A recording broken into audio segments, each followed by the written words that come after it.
Welcome to the Talk Sox podcast. I'm Alex, and as always, I'm here with Maddie. What's going on? Well, Happy New Year. It's January 14th, and spring training's just around the corner. Yeah, a couple weeks since we've recorded, post-Christmas, pre-New Year's. Hopefully everybody, I think it's way too late to say this, but hopefully everybody is having a great start to their year. We're halfway through the month now, but in case you haven't been following, we're on our every other week unless there's a major development in Red Sox world, and it just so happens that a major development happened today on our scheduled recording day. But before we talk about the latest addition to the Red Sox, I think that it's only fitting that we spend a little bit of time talking about Alex Bregman and his departure from Boston. I was laying in bed on Saturday night when I got the passive notification, had literally 5-10 minutes before gone to bed. I was laying there just doing my pre-bed doom scrolling when breaking Alex Bregman signs and I saw a C, and so I knew it wasn't the Boston Red Sox, and I was like, I bet it's the Cubs.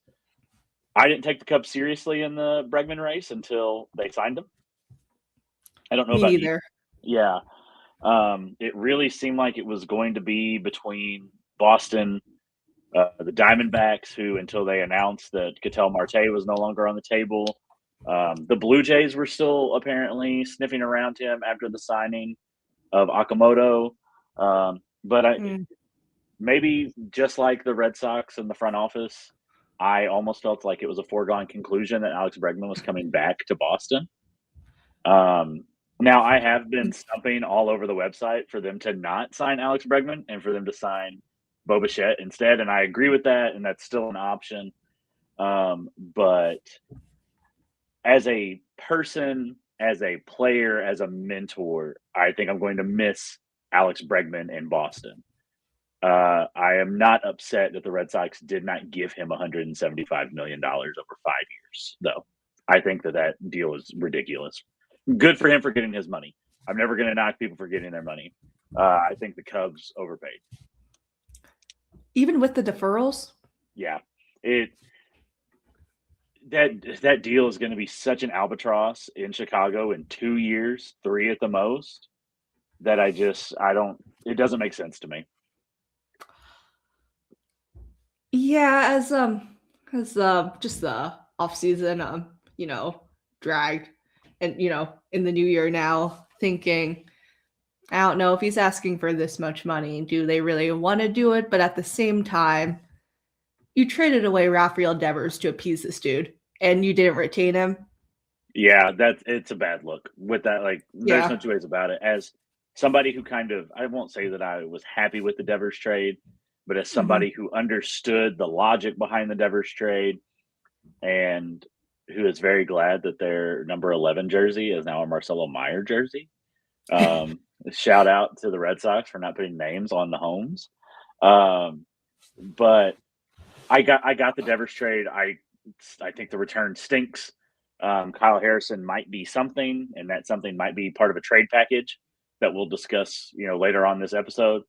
But I think that if you were going, and I've said this before, if you were going to trade Devers, I don't understand why you did it on Father's Day instead of waiting until the trade deadline, or looking at this free agent class and being like, man, there's nobody here, especially once Vlad signed to stay in Toronto. I think that they could have gotten a king's ransom for him this offseason if that was still the plan. That's beating a dead horse. But I agree with you. The fact that they traded Devers to appease Bregman and now neither one of them is on the roster is an issue. It's been pretty well documented that Craig Breslow is not the best communicator. Well, yeah. Every time. So that plays into it too. Anytime I listen to that man speak, it's just like, or it feels like an SAT vocab refresher that I wasn't looking for. I have to whip out my dictionary. Right. I'm past that phase of my life where I'm taking standardized tests. I'm now giving them, but we're taking standardized tests. But I agree with you. I feel that a lot of times that is the way that it sounds when Breslow talks, and he's a very intelligent man, and I don't want to take anything away from that. I don't doubt that. I'm obviously very but smart. I'm, studied, went to Yale. Yeah. STEM degree. I don't think that he speaks to people who are not on his same level of intelligence very well. So whether that be Scott Boras No. or whoever, I just other GMs. There have been reports that other GMs don't like dealing with Craig. He does seem to only be able to trade with the same people over and over. Heim Bloom. Yeah. Oh. But I do think that well is tapped in St. Louis. I was very nervous that they were going to trade for Arenado. I was glad that the D-backs stepped in there and solved that problem for them. I was very scared about that. I don't think that there's anything left in St. Louis to offer the Red Sox, solely because Brendan Donovan, who I like, and I think that he makes a lot of sense, but he's left-handed. I don't put as much stock into the lefty-righty lineup thing as some other people, but it got brought up a couple times during Fenway Fest that they wanted to add more righty bats to the lineup or something of that regard. And so I just don't see them trading for Brendan Donovan, who is a left-handed hitter, even though he would slot in and start at second base today. But I don't see that. I love JoJo Romero. If there was a way to get JoJo Romero for pretty cheap from the Cardinals, I would be all about that. Yeah, I'm not opposed to Brendan Donovan, but I think I don't know who the Red Sox would have to offer to the Cardinals now. They've engaged in 2 trades now this offseason. Yes. Move on. A lot of pitching headed back to St. Louis. Mm-hmm. Well, and was it? No, I keep seeing the Giants tied to second baseman. Nico Horner is the other dude who they're really aggressively pursuing. Yes. And I think Nico makes a lot of sense in Boston too. It's a 1-year deal. I don't think that the cost associated with acquiring him is worth it. As a player, I think he makes sense. He solves the second base problem.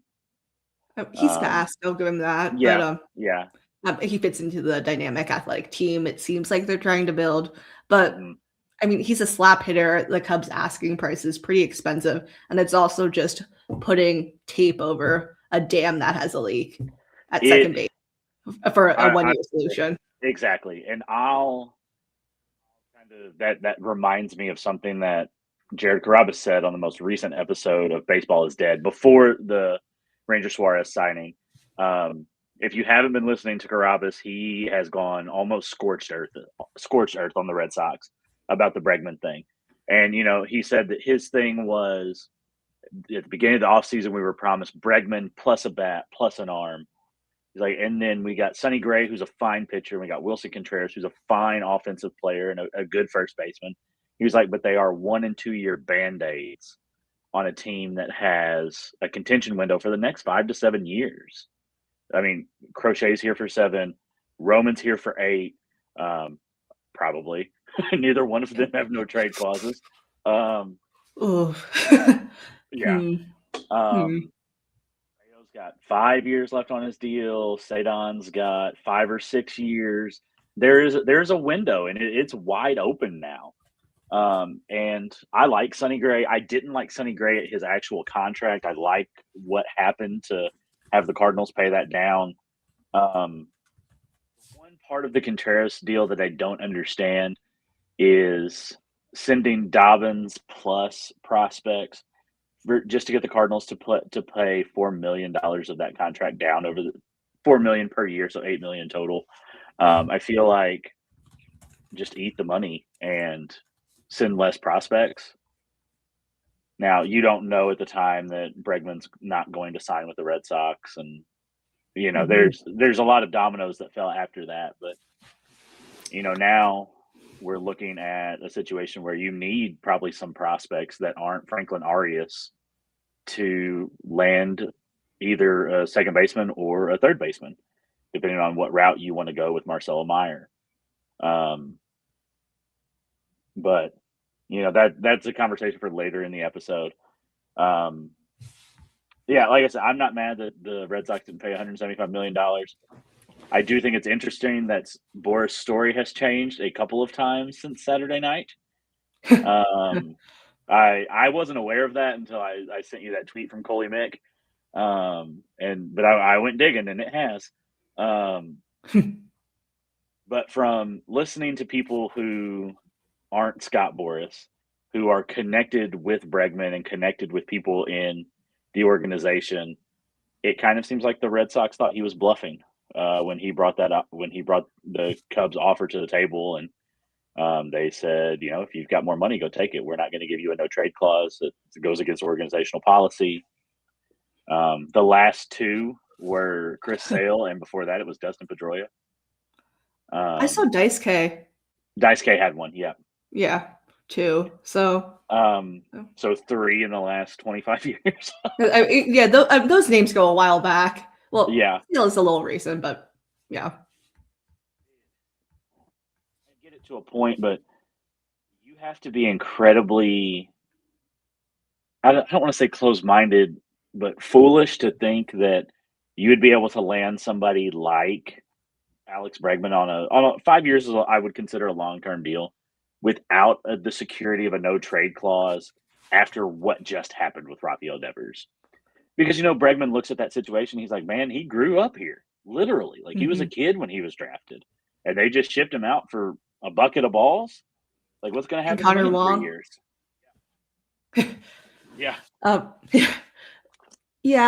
It seemed, just very, very, very short-sighted.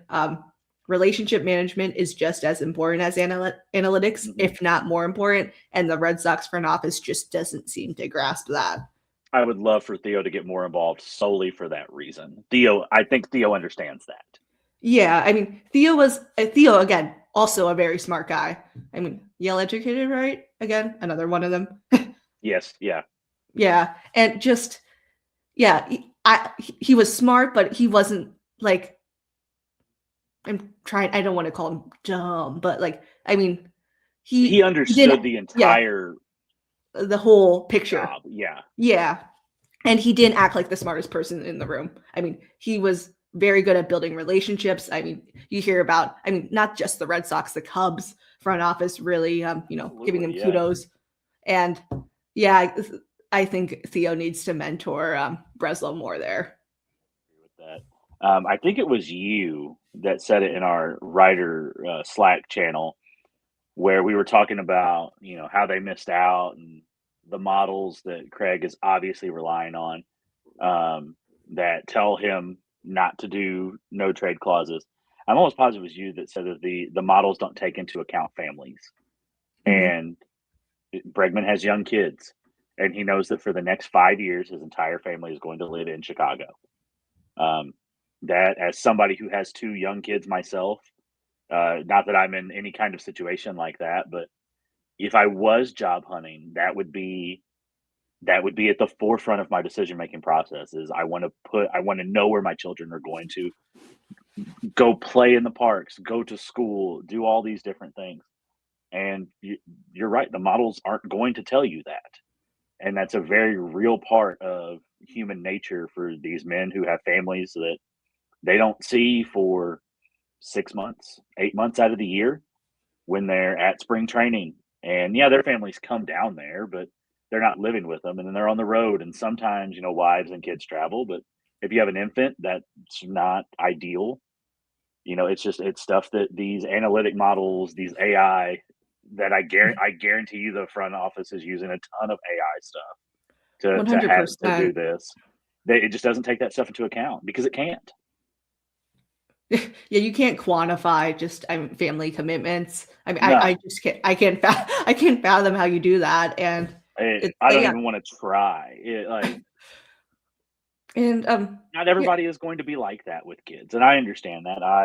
I know people who think that, I don't want to say think that I'm way too involved with my kids, because that's crazy. But they're like, hey, you want to go do this? Like, no, I'm going to stay at home and watch a movie with the kids. Like, they don't necessarily understand that aspect of it all the time.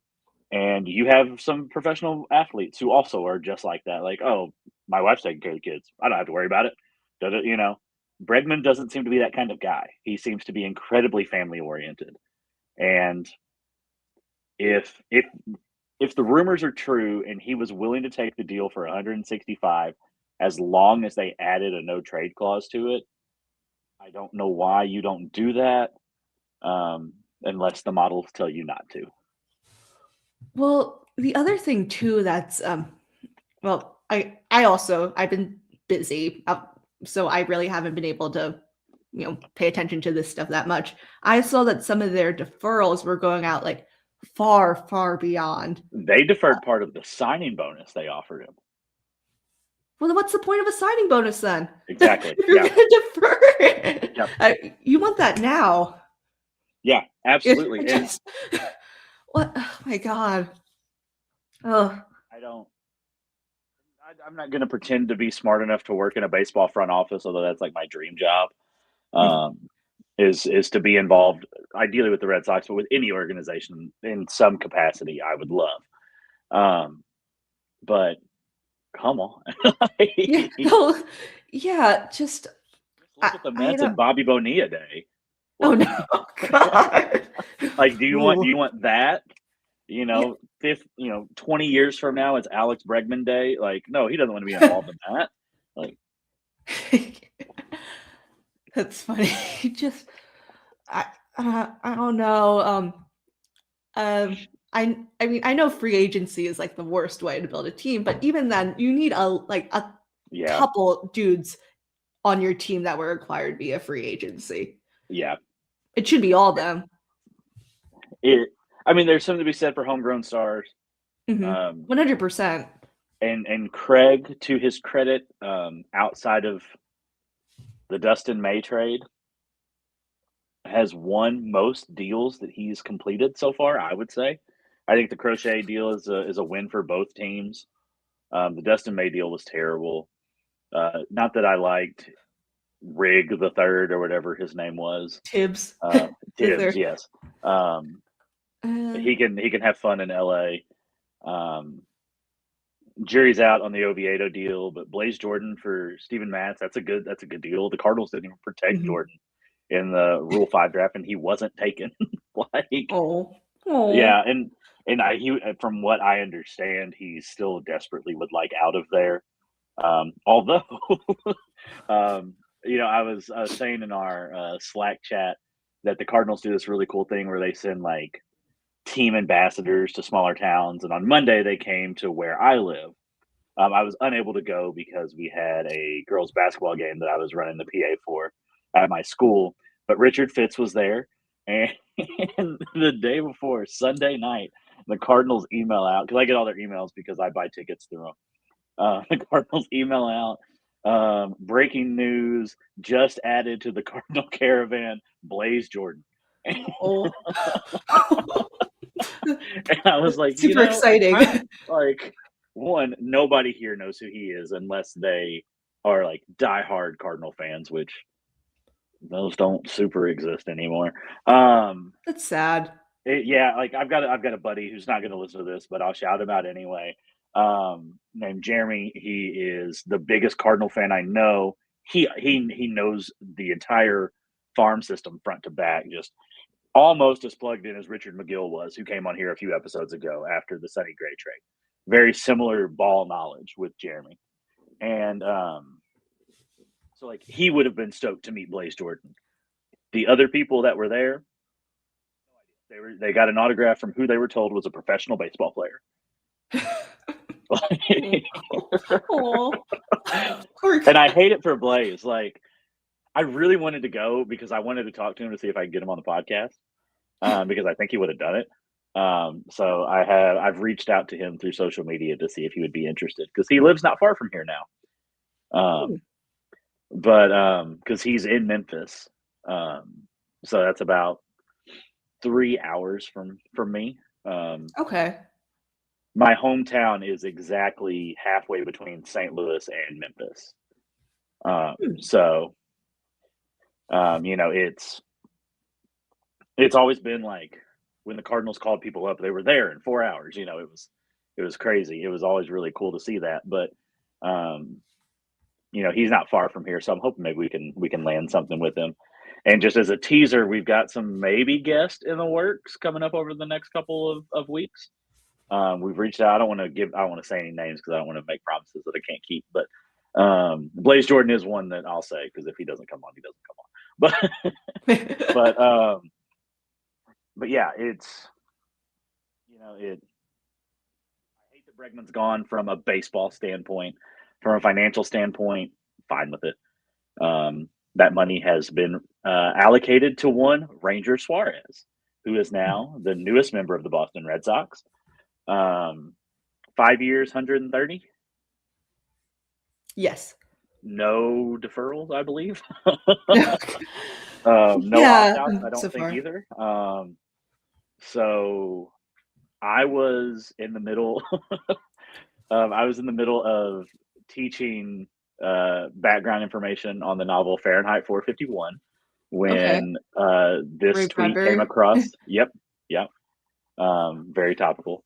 When this tweet came across my Apple Watch. For those of you who don't know, I live in Missouri, and we are a no phones in public schools state now.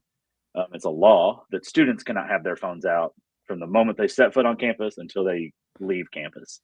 And so, as teachers, most of us have kind of decided that, like, hey, if they can't do it, ours don't need to be seen either. So I was kind of hamstrung a little bit.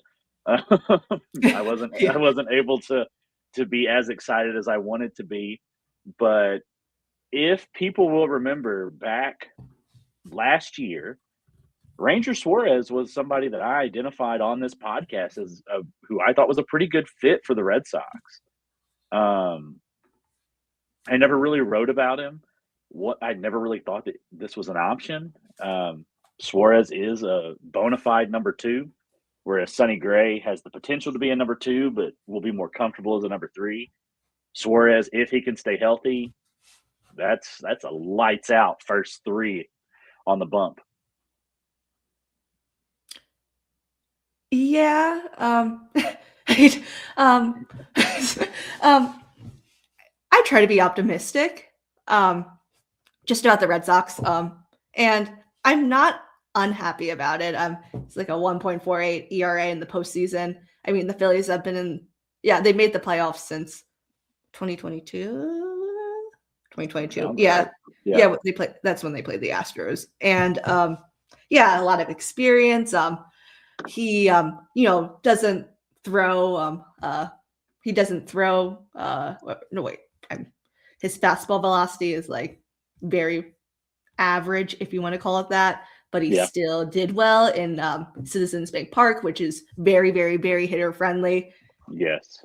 And he was technically the third guy in the Phillies rotation because he was pushed back with what's his name? Wheeler, Sanchez, and I think I saw his last regular season start this year. So oh, really?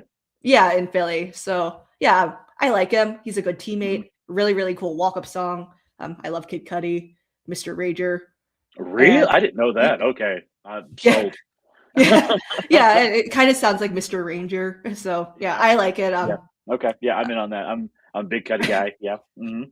So yeah, I'm not another lefty. I don't think I might be in a minority here. I don't think you can have too many lefties in a rotation. You talked about this just like last spring, I think, where you said if the goal is to beat the Dodgers, left-handed pitching is their Achilles heel. I mean, the Phillies almost beat the Dodgers in the postseason, if not for that really, really, really bad throw to home. So yeah. So they were like this close. And the Phillies had a bunch of lefties that got them to where they did because their offense wasn't helping them. That was really like I'm no bones about it. I'm not a Phillies fan, but that was disheartening to end your playoff push that way. Like I can't imagine what Phillies fans felt like after that. But I like Suarez. you obviously, much like myself with Sonny Gray, you have way more experience around Ranger Suarez since you're local to his area. But I don't know. I think it was a quick pivot. I think that I think that Breslow was like, if I don't do something, like I can't go to Fenway. Like, I I can't can't. step outside my home. Yeah, like I'm gonna have to. What was it? When they wheeled Roman Anthony out in the laundry cart in Worcester at one point last year, like that was gonna have to be Craig getting to and from his vehicle. Just completely tinted out, like Or Taylor Swift being shuttled around in a suitcase. yes, like and the off season's not over. There are still things to be done.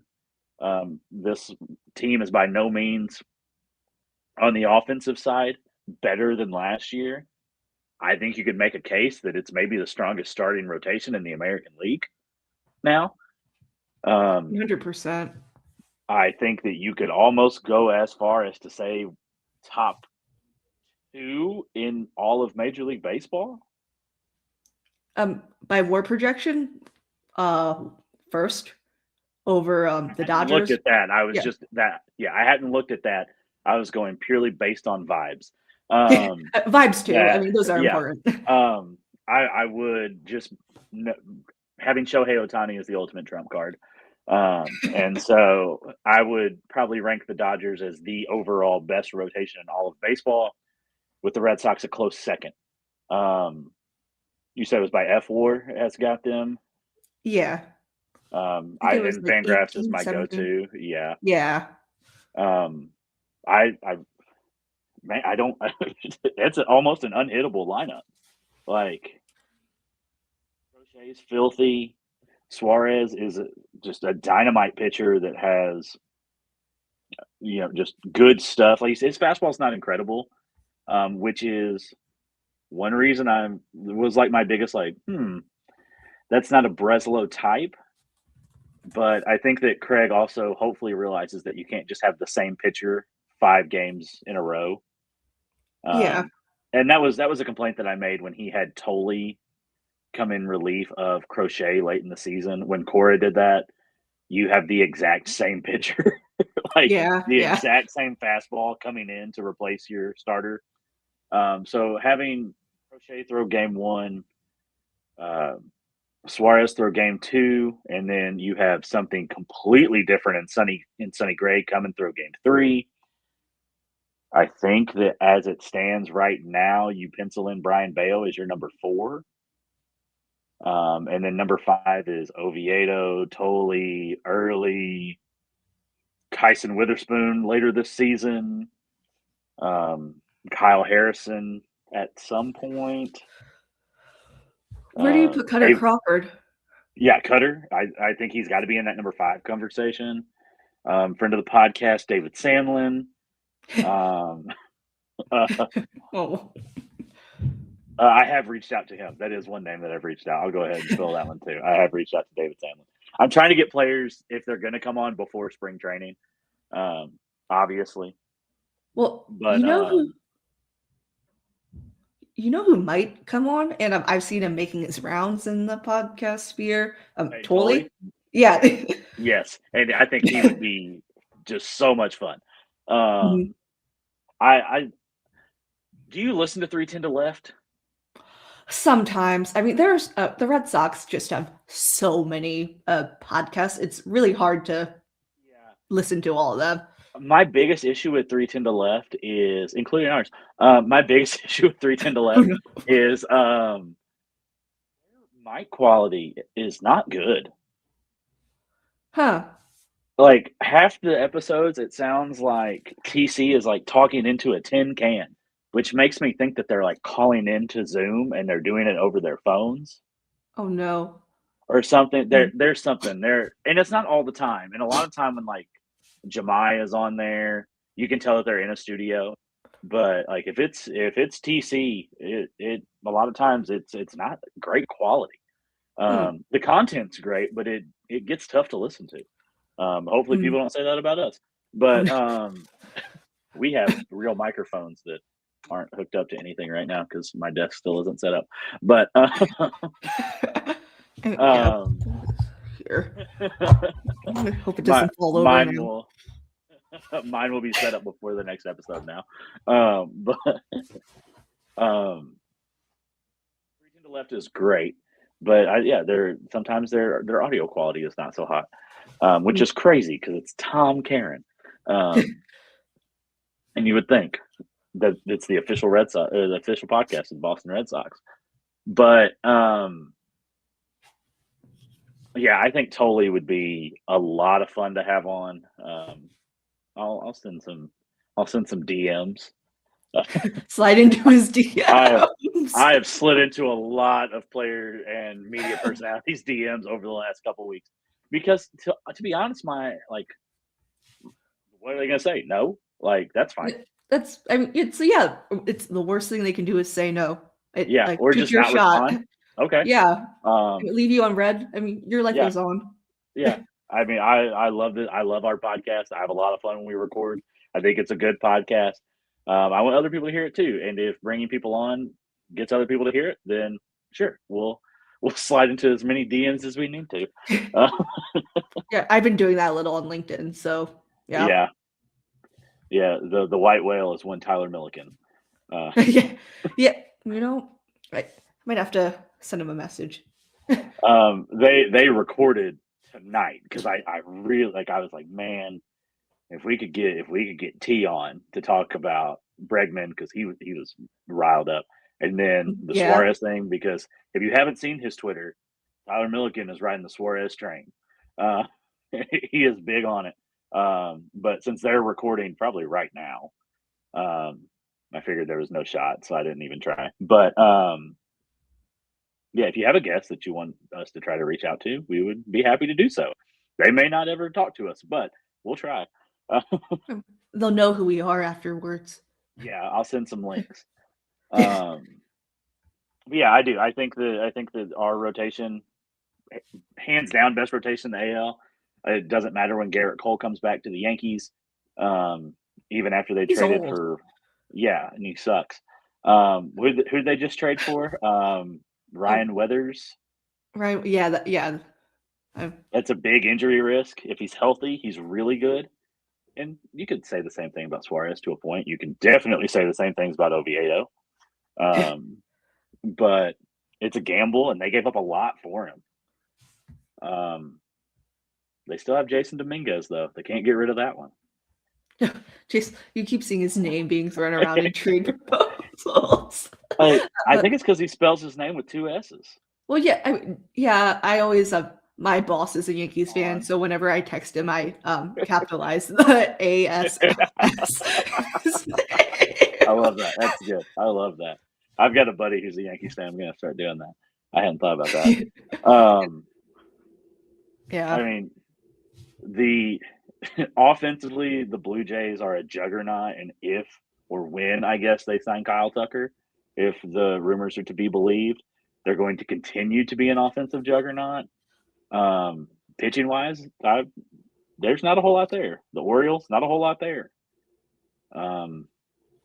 Astros, you've got a top of the rotation, and they've got a Mai, but I can't think of anybody else in the American League that I'm like, man, they've got the pitching to do it. Like, we might not have a second or third baseman right now, but you're not going to score. Peyton Tolley to third. Oh gosh, I bet he could do it. That mustache speaks confidence. I respect a good mustache. His is cool. Yeah, he's got a great one. Very Nick Offerman style. Ron Swanson. Yes. Yeah. Last thing I want to say about Ranger is that he's always been a command guy. Locates his pitches very well. I mean, he's a 113 location plus last year. So there's that. And I know a lot of people want to ding him for not throwing hard, but I think that will help him age better because who else didn't throw hard? Who? And I'm not saying Ranger Suarez is Greg Maddux, but I think that especially in the modern game, there is so much emphasis put on pitcher velo that the guys who command well and who don't throw gas, there, like you said, there's longevity there. There's a lot of longevity there. That's why 5 years to a 30-year-old pitcher doesn't scare me for him. Also, another Venezuelan. I would like to see some Venezuelan food now at Fenway. That would be good. I just watched an episode of Guys Grocery Games because that's the kind of family we are. We watch a lot of Food Network. And it was MLB chefs. Huh. And it was the head chef from Fenway, the Dodgers. It was the Sox were the only American League team. The Dodgers, the Giants, and I don't remember what the third team was. But dude from Fenway won pretty handily. Huh. So Really? yeah, really. I think the Mets was the other team. Yeah. Okay. So Sox, Mets, Dodgers, and Giants, and Okay. the guy from Fenway smoked them. What do you make for his final dish? I don't remember what the final one was, but like they had to make like a weird like they had to take like buffalo wings and do something with them, and he made these like awesome like buffalo wing tacos. Ooh, Yeah, that sounds they looked good. really good. Yeah, I if that showed up on a ballpark menu near you, you should go get them. But yeah, I think I love ballpark food. I can't wait. Single game tickets go on sale for the Cardinals Friday, so I will have my Sox series tickets bought, and then I think we talked about this in the Slack channel. We're talking about maybe going to Kansas City to go to Kauffman Stadium and to see its walls moved in 10 feet. That's crazy. Just yeah, reading that, thinking, well, I mean, that might help Jaron Duran. I mean, that's last on our list. So the big thing that I guess kind of has a monkey wrench thrown in it now was this episode outside of the Bregman thing was going to be our roster lineup preview. I published one last week that has Bo Bichette in it. I still hope that's the case. That We're door's both still open. Yeah, we're both crossing our fingers where you can't like see at the moment that Bo Bichette signs during this recording. But I like I said, pitching wise, we need a bullpen addition, but pitching wise, we're pretty set. I think if it's cool with you, and I think it is because it's Jen McCaffrey, and Jen's great. I love Jen. I've got her roster projection pulled up, and then I mean, it's not to toot my own horn. Mine's pretty similar. She just didn't have them signing Bo Bichette because she works for the Athletic and knows more information than we do probably. But her infielders, she's got obviously Wilson Contreras at first, Marcelo at third, Story at short. As it stands, this is probably 100% accurate with Romy Gonzalez being your opening day starter at second base. She's got Tristan Casas rehabbing, David Hamilton on the bench, and Nate Eaton on the bench with Sogard and Tristan Gray in all of his cowboy hat glory starting in AAA. Is there anything there that you disagree with? No, I mean, I don't disagree with Romy at second. You just don't want to see it? I just don't want to see. Yeah, I like Romy. He's a great clubhouse guy and all. Like, yeah. I mean, also, yeah. Great mustache. R.I.P. to his mustache this year or last year. We'll see. We'll see when he comes to spring training. I hope he brings it back. But I think he played too much last year. I mean, I know he was good as a platoon bat, but when you overextend him, I don't think he does that well. Yeah. I like Romy. Everything you just said, I agree with.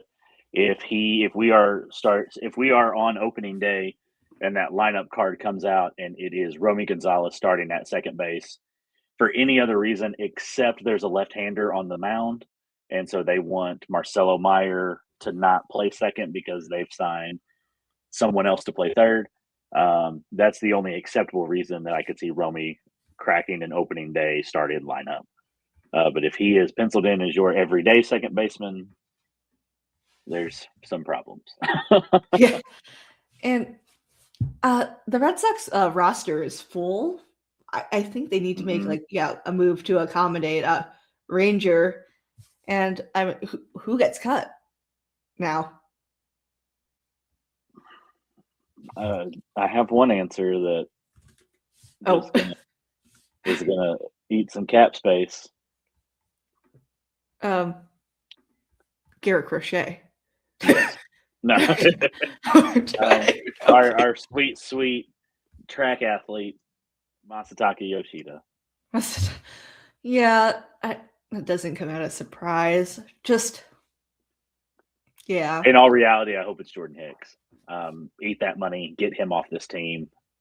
I don't care that it opens up another spot in the bullpen. You can fill that with me. And I can't throw 100, and I don't know where it's going, but the only thing he can do that I can't do is throw 100 then. So, and I'll play for less money than Jordan Hicks, I promise. Minimum wage in Major League Baseball is very, very good for plebeians. 750,000. I think it's like up to 800,000 this year. So yeah, sure. You know what? Cut it in half. I'll play for 400. Skirt around the CBA. Yeah. So now, moving out of the infield, Jen has Willier, Roman, Jaron, and Sedan as our mix of outfielders, with Masataka Yoshida on the bench, and then Christian Campbell in all of his outfield glory at AAA. This might bleed into our fourth topic. Yeah, there's some overlap. We have too many outfielders still, and it's January. We also have too many pitchers. There's no such thing as too many pitchers in professional baseball.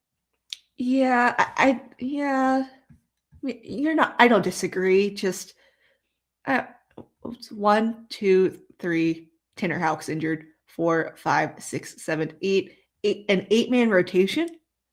Done. I mean, obviously, like, some of them are going to have to go to AAA. Some of them are going to be in the bullpen. I don't hate the idea of, and we're talking about outfielders, but I don't hate the idea of Cutter Crawford coming out of the bullpen. If he gets his home runs under control, then we can see about that. But as of right now, I feel like Anthony and Duran are probably going to rotate through the DH spot. I don't like that. I want Roman Anthony in the field every day. I want Jarren Duran no longer playing for the Boston Red Sox. If it's Willier, it's Willier. I don't like that either. But an outfielder needs to be moved, but we'll save that conversation for here in just a few minutes. Do you have anything on the outfield projections? I think this goes against what you just said a couple minutes ago. I would rather have Masataka DHing than Duran. Oh, I would too. Yeah, just he puts Masataka. Why am I calling him by his first name? Yoshida puts up just more competitive at bats. The macho man. More competitive at bats. Just I've seen Duran go down in 3 pitches and way too many at bats. And playoffs. Yeah, and it's just a pivotal time to be locked in, and you're swinging away in the batter's box. Yep. I would also probably no, never mind. I'll leave that on the cutting room floor. So moving on to the rotation, we won't spend a lot of time here because we've talked about this a lot. We've obviously got Garrett Crochet, Sonny Gray, Ranger Suarez, Brian Bayo, Cutter Crawford, Johan Oviedo. rehabbing Patrick Sandoval, Tanner Houck. Houck is not expected to pitch at all this season, I believe. Sandoval is throwing, I think. Cutter Crawford threw off a mound for the first time since his wrist surgery Saturday, during Fenway Fest. Jen has Peyton Tolley, Connolly Early, Jake Bennett, and Kyle Harrison all starting the year at AAA, as things currently are. Probably, yeah. I one of earlier Tolley will make the opening day roster. I think that's my only difference. Yeah, I don't disagree. And this projection was written before Ranger Suarez was signed, so he's not technically on her projection, but he's there. Yeah, I mean, we well, not we. The team has a lot of depth pitching now, so could be worse. Yeah. Bullpen wise, we've obviously got Chapman, Whitlock, Justin Slayton, Greg Weissert, Brian Watson, Jordan Hicks, Zach Kelly, and Giovanni Moran. At AAA, she has got Tyler Sanamiego, I guess, Shane Drohan, Tyler Uberstein, and David Sandlin. Moran is the only lefty outside of Chapman on the major league side of things. I don't like this bullpen very much. Huh.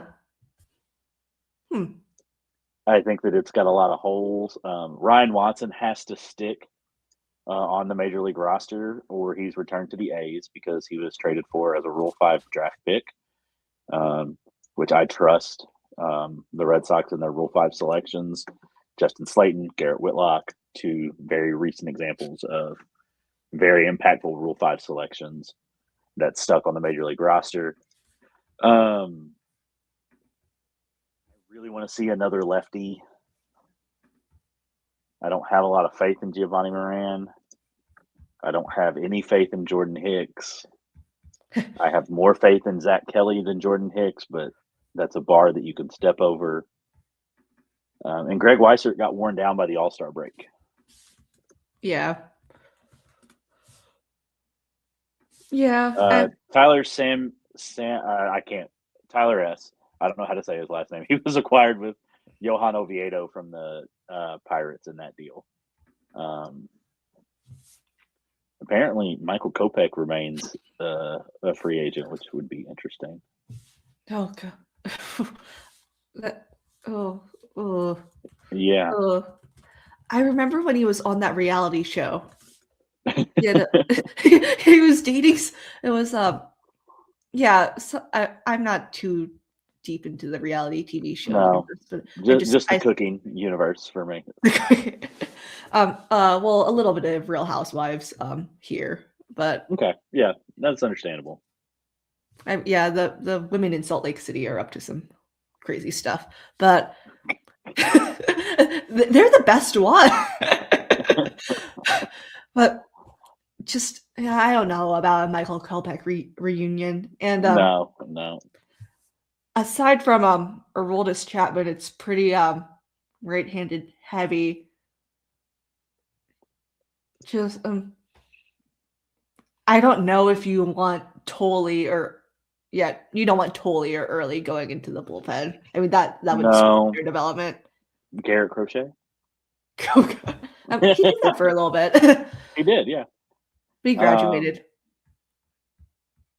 Yeah, there's no good answer here from the lefties that are available. I mean, Patrick Sandoval, maybe.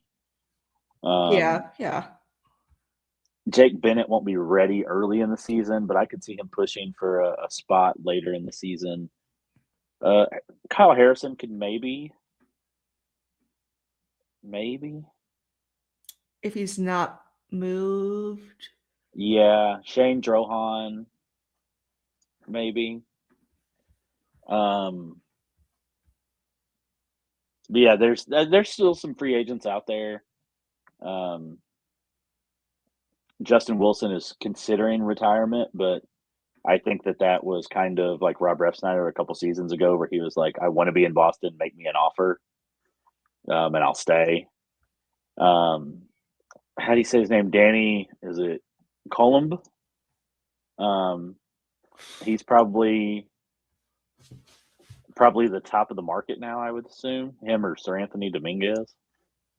Not Sir Anthony. No. Yeah, No. it's yeah. And then wrapping up the roster overview, we've got our catchers. We've got Carlos Narvaez and Connor Wong, same as last season, with Jason DeLay and Derso Lira at AAA. Unless the Red Sox do something kind of out of left field and bring in another catcher, I think this will be our catching crew, the battery, as Kevin Youkilis would say. They're the part of the battery. I hope that Narvaez is solid next season. Connor Wong is Connor Wong. There's not a whole lot there. I hope he has a better season. The Wong Dong is cool. I'll give the Section 10 guys that. I mean, just the Wong Dong Dong. Yeah. Yeah. A mouthful. So yeah. One of the best bits of last year on Section 10 was anytime they would introduce Connor Wong, they would just play like loud fart noises. Oh. They're like, that's his walk-up song. Oh. I feel bad for him. I mean, he's a professional athlete, but still, poor guy. He's making at least $800,000 to play baseball. There's not a whole lot to feel bad about, but we've already established I would play professional baseball for $400,000. But hopefully Narvaez stays healthy. He has a great season. Hopefully Wong also stays healthy and has a good season. He is Brian Bayo's preferred catcher, which I think is interesting. May not be an issue come spring training, because I think that Brian Bayo is probably the next man out of here, which I guess kind of takes us into our last topic. For all intents and purposes, the Red Sox do not appear to be done adding this season, this offseason, which is great because they still need a bat. I've got a piece coming out. I don't think it's been scheduled yet, about how I don't see how Brian Bayo makes it through the end of the offseason on this roster. And I hate that. I love Brian Bayo. It seems like he's kind of the odd man out now with the rotation. He's not Craig's type. Yeah, he's not Craig's type. And just, I don't know. I feel bad because, he's a likable guy. But at the same time, if moving him can help you improve your team, you got to do it. Yeah, and I talk about this in that piece. Realistically, trading a Connolly early or Peyton Tolley likely gets you a little higher as a starting point, but I think they're both high floor, high ceiling guys. I think Peyton Tolley, has the makings of a potential ace. I think that Early is a fringy 2-1 in the right situation. Has the ceiling of that. Now, I'm not saying either one of them are there right now, but I think that Tolley could be an ace, and I think that Early could be right on his heels. I don't think Brian Bayo will ever be an ace. At one point I thought he could, but I don't think it's there now. I think that his ceiling is a good number 2. I think that realistically he's at best a 3. And if Brian Bayo is your number 4 or number 5 starter, you're in a good spot, which is what he is with the Red Sox right now. But I think that you package him with a Jarren Duran And I don't know how Mike Hazen says no to that for Ketel Marte. And you have instantly made everybody forget about Alex Bregman if you do that. You think just Duran and Bale gets it done? Yeah, I do. And if Bale won't get it, I would pivot to Tolley or early and probably lean Tolley. Yeah. But just because Early's closer to figuring it out than Tolley. But I think Duran and Bale gets it done. I know the Diamondbacks were scouting the Red Sox AAA system heavily before the trade deadline. I feel like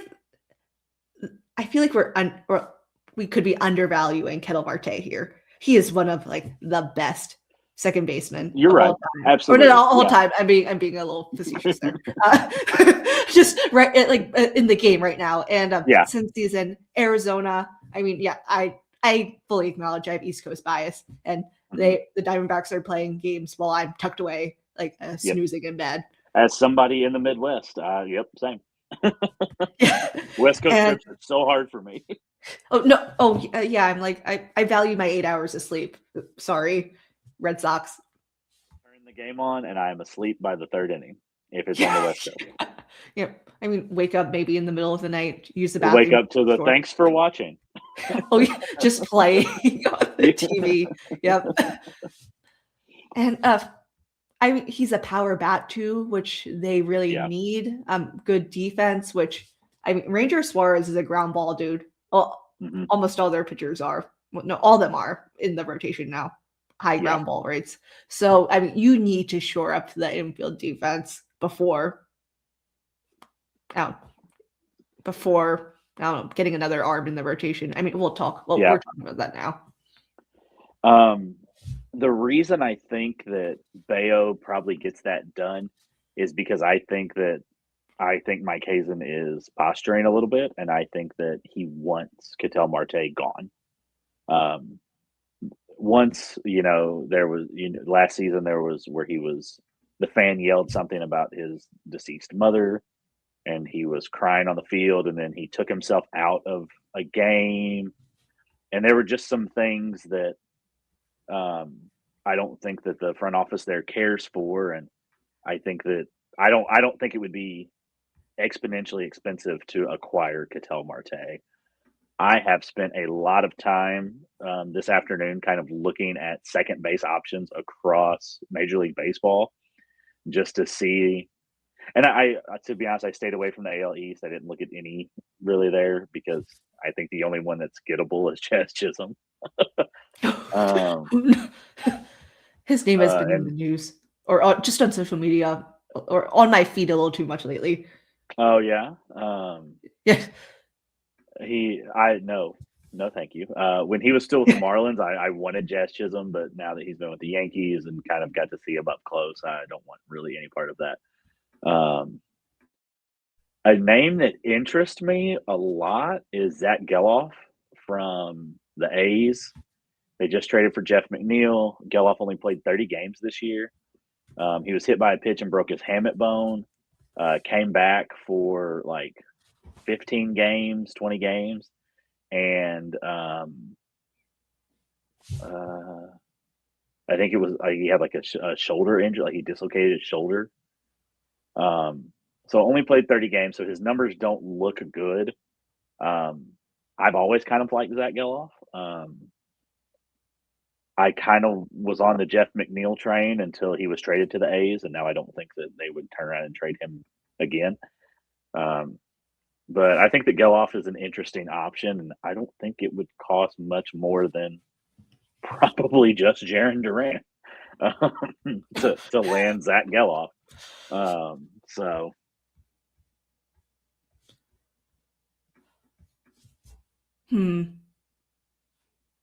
I still think that you should trade Jarren Duran for Cole Reagans. Straight up right now. We've been beating that drum this whole offseason. You know what? Jarren Duran and Brian Bayo, welcome to Kansas City. Yeah, you will chauffeur them from the airport Yeah, to yeah, the Kauffman Stadium. yeah. Duran, you can hit more homers there. It's not a whole lot of media coverage, so if you call people homophobic slurs, maybe people won't hear about it. Oh, oh, oh no.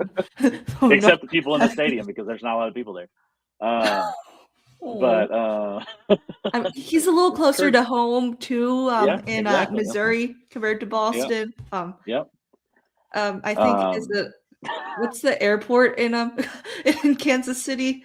I've never used it, so I don't know. Okay. Um, Seems to be a pretty St. big Louis. hub too. Yeah, St. Louis is Lambert International.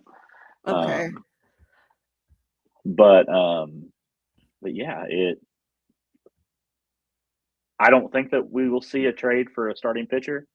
Although, like in the hours before the Ranger Suarez deal happened, I think it was Heyman said that the Red Sox were still like heavily involved in the Freddie Peralta conversation. So I suppose it's possible that we could see a trade for another starting pitcher. I wouldn't hate it, definitely. Like I said, I think that Ranger Suarez guarantees that Brian Bayo probably isn't on this roster come the start of spring training. Should another pitcher be added to the mix, I think that just makes it even more likely, unless Bayo is involved in that trade. There was rumblings that they're still in on Bichette too. Oh, I don't trust any of those reports. I don't either. Yeah, just they came out 5 minutes after Bregman signed with the Cubs, like, oh, the Red Sox are aggressively pursuing Bo Bichette. Like, okay, he's going to be a Philly. I think Daddy Dave would win that battle with the only way. I was talking one of my best friends. We work together, Jay May. I'll shout him out. He listens. We were talking at the basketball game last night. The only way I see Davey D not winning that is John Henry looking at Dave Dombrowski and saying, "I don't care what it takes. Don't let him go to Dave." Because I think there's some pretty bad blood there. Oh yeah, 100%. Just and I could see John as like the final middle finger, being like, you know what, we will pay him $300 million. and then promptly selling the team. Oh no! Well, the Penguins are. Were they sold? Yeah, they sold. Yep. Okay, that's the other side of the state. But the last trade the Red Sox made with the Phillies, they fleeced them for Nick Pivetta. Yeah. So yes, a lot of bad blood there too. I know that was Heim, but just I don't know. Still, that was what a good deal. Heim made two good trades. That one and the Wilyer Abreu for Christian Vasquez trade. Not the half a season of Schwarber. Yeah, I'll give him that one too. And then he never entered into contract negotiations with him. And had he done that, it would have saved us all a lot of headaches. But Kyle from Waltham. Yeah, I don't think the Red Sox are done. I don't think they're going to get Bo Bichette. Because very likely what their definition of the phrase aggressive is and what his definition of the word aggressive is are two drastically different things. And he will see aggressive from Dave Dombrowski. Well, this ties in with the Bichette link with the Phillies. If they get him, they have one of the worst outfields in the league. And then infield wise, well, you have Harper, Turner for God knows how many years. I wouldn't want Bohm, and I know his name is the one floated around more in trade rumors. I think call up and ask about Stott's availability.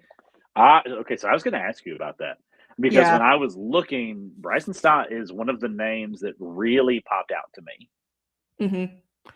Yeah, I like Stott. yeah, I've always been a fan.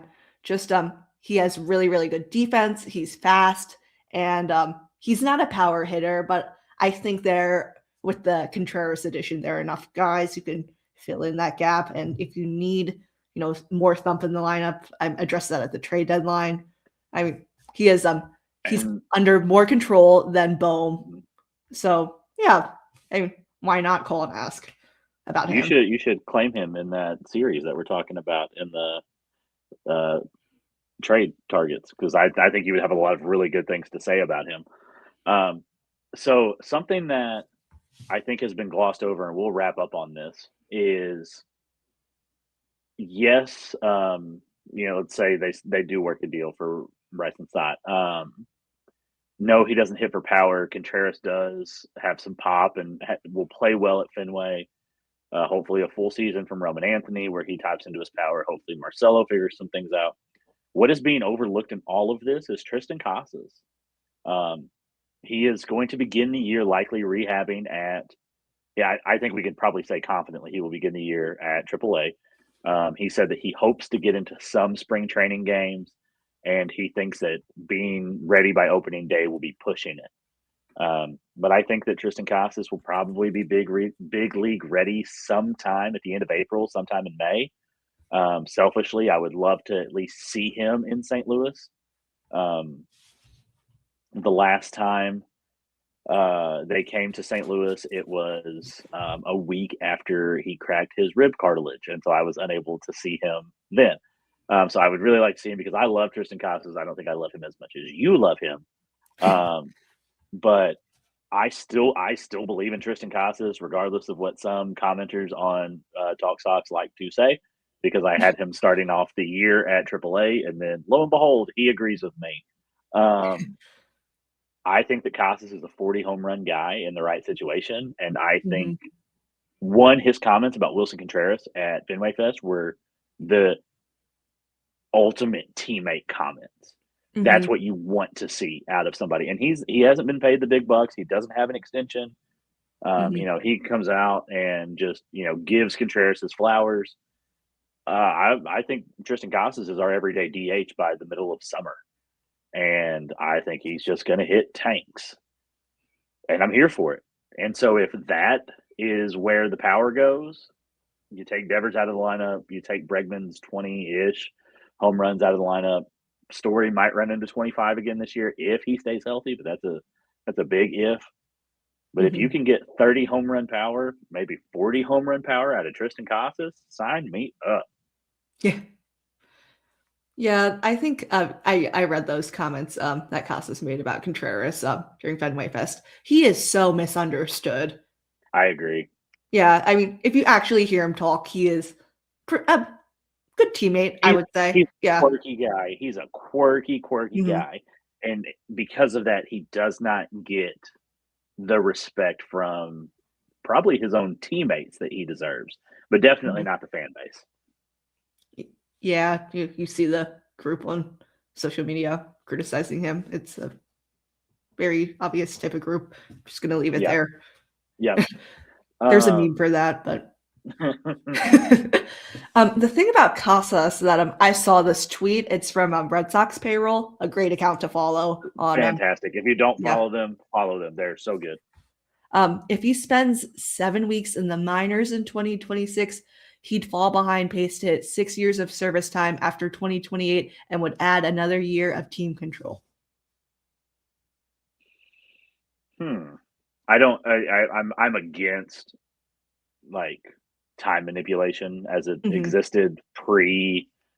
All these bonuses and stuff that you can get now from calling them up. 7 weeks is not a long time at the beginning of the season, though, and I think that it realistically could take him the better part of 2 months to find his footing at Worcester. Hmm. So it wouldn't shock me if we don't see him until the end of May, beginning of June. Like I said, I'd love to see him in April. But I wouldn't be shocked if we don't see him until then, and another year of control if he finds his swing. I mean, that's pretty, and he can work behind Contreras for the next 2 years. on, getting better at first base. And he's not a terrible first base, but he's not a great one either. He's okay. I think Mhm. by the numbers, he's less than average, but he passes the eye test. For my first baseman, if you can scoop it, I'm good. And Casas can scoop it most of the time. He's got a pretty good pick. Um, man, if Casas comes back around, I'll be ecstatic. I like the kid a lot. I like that he is unapologetically himself, and he seems like a good dude. He really does. Um, he's quirky, and people don't like quirky, and so he doesn't get a fair shake all the time. And he got hammered when he was commenting on where people should play last, spring training, and I think he was just trying to be a good teammate to Devers because they're friends. They would go out to dinner together after games, and that's who Casas hung out with. So I think that he was just trying to be a good buddy to his friend, and he just misspoke, and I think that really soured people on him, including people in the front office. And I wrote about this last year that it seemed like Alex Cora even wanted Tristan Casas off the team. Um, but I think that him coming back this season and him kind of maybe realizing that a little bit, and I think those comments about Contreras go a long way. I really do. Um, I want to see him healthy. I want to see him as a member of the Boston Red Sox, and I think that even if he comes back in late May, I think we're talking 30 homer power out of the DH spot, and I'm here for it. I'll be ecstatic.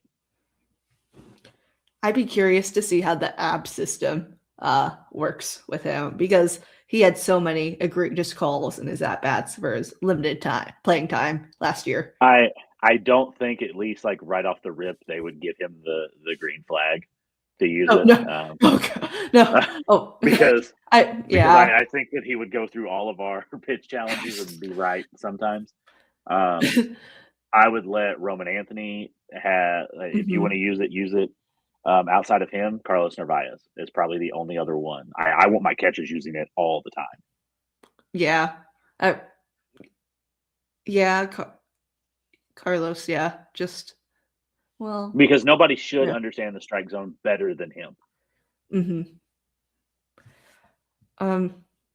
I could also see Casas maybe just saying screw it and him challenging, regardless of what, what he's told. I mean, I'm excited to see him come back whenever he's ready. And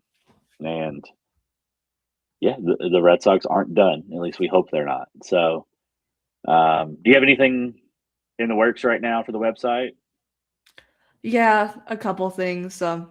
Yeah, I'm behind. I have a piece on the success of lefty dominant rotations. That's very topical. And just I downloaded the data. So far, yes, they are good. Okay, good. So good. Little teaser for when that comes out. You got anything? I just had a piece go up about Masataka Yoshida being an $18 million roadblock. There was a really good comment under that I just haven't had a chance to respond to yet. So I forget the username, but if you listen, it was kind of like, well, the Cardinals took on all of Nolan Arenado's deal to send him to the Diamondbacks. Essentially, they took on like 31 of the $42 million he still owed. Could the Red Sox do that with Masataka Yoshida? And the answer to that is yes, they can. The Cardinals are very interested in paying money down to acquire better farm system pieces, though, whereas the Red Sox are in a win now mode. So should they do that? Probably not. But it is an option they can take, and if that's the only deal that exists for Masataka Yoshida, as attached to Duran or a Bayo, or a Duran and a Bayo, to get him somewhere else, then yeah, you could see that happen. But I just don't. The Red Sox and the Cardinals are in drastically different places when it comes to competitiveness right now. And so the Cardinals eating $31 million is a lot more stomachable than the Red Sox eating $8 million to me. And then, like I talked about earlier, I've got a piece on why it's incredibly likely that Brian Bale will not be a member of the Boston Red Sox come spring training, which does break my heart just a little tiny bit. But wherever he goes, I will buy a ticket to see them play at Busch Stadium and try to get him to sign my Brian Bale Red Sox jersey. So, yeah, we will be back in 2 weeks. Unless something else big happens. But until then, thanks for listening to the Talk Sox podcast. We'll catch you guys next time. Bye.